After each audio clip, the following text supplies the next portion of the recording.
Well, hey, what's up, everybody? Hope you're having a great week so far. It's been crazy around our place. We've been passing around the stomach bug, and don't worry, you cannot get it through video, so we're safe. We're not going to be sharing that with you. But I want to grab a few minutes and be able to come to you with an update as we're getting ready to kick off groups beginning next week. So I want to make sure that I attach the launch guide one more time for you. Be sure to check that out for any last-minute details to successfully kick off your group beginning next week. Also, registration is continuing through this weekend, so be checking your email and praying about who God might send your way. And then last thing, if you haven't picked up your group curriculum or resources yet, that'll be available at the registration counter at the Indiana campus. So swing in and pick that up this weekend. Well, in all the craziness and all the busyness of life, whether it's sickness or if it's groups kicking off or if it's ministry stuff, sometimes it can be easy to forget why we do this. When I was growing up, my dad used to tell me every day as I was headed out the door, and some of you have heard this story, but without fail, when I was in high school, my dad, as I would head out the door, would go, "Hey, Adam," or "Hey, son, don't forget." And most days I was forgetting something in the house. It'd be my wallet or my backpack or my homework. So I just assumed that's what he meant. But finally one day I got irritated enough with him saying that to me every day. And I turned around and I was like, "Dad, don't forget what?" And he said, "Don't forget that I love you." And those words were so impactful to me. See, my dad wanted me to know above anything else that as my father, and as crazy as this is, my son is climbing on the nightstand. Okay, I'm getting back to something serious here. Sorry, ADD kicking in.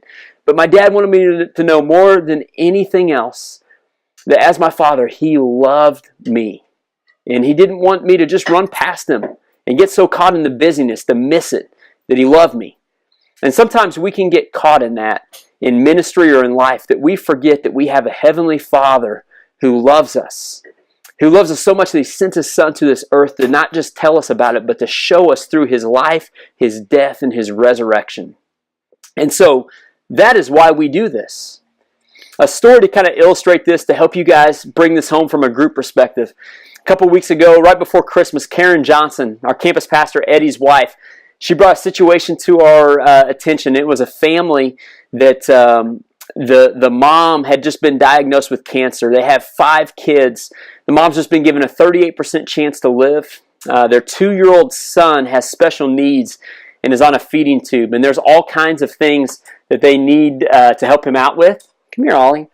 And it was just going to be a rough Christmas for this family. Well, I reached out to a group in the area, and I asked them, "Hey, do you guys think you could jump in and help out?" And I just got this email back this week from the group leader, and they said, "Hey, Adam, just want to share with you, we've been reaching out to this family consistently. We've been taking them meals. We've been stopping by to help them out." Hey, Ollie Hart, you going to help Daddy finish this?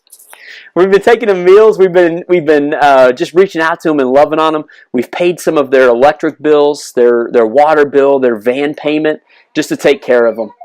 And in that moment, that group, because they did not forget the way that God loved them, they were able to invite this family into the same conversation, to not forget. So as we're getting ready to launch these groups, I want you to remember that front and center of all of this is that you have a Father who loves you before you do anything. And then out of that love, we've been invited to step out into his mission with people that he loves and cares about, way more than we ever will. And we get to love them with that same type of love, inviting them, hey, don't forget. Don't forget. So as you're getting ready to kick off this week, I'm praying for you, praying that you won't forget the great love that your Father has for you, praying that out of that love and all the busyness, all the craziness, that God will do something beautiful through you and through your groups as we get ready to kick off groups this January. We hope you have a great week, everybody. If you need anything, be in touch, but we're praying for you. We love you. Don't forget.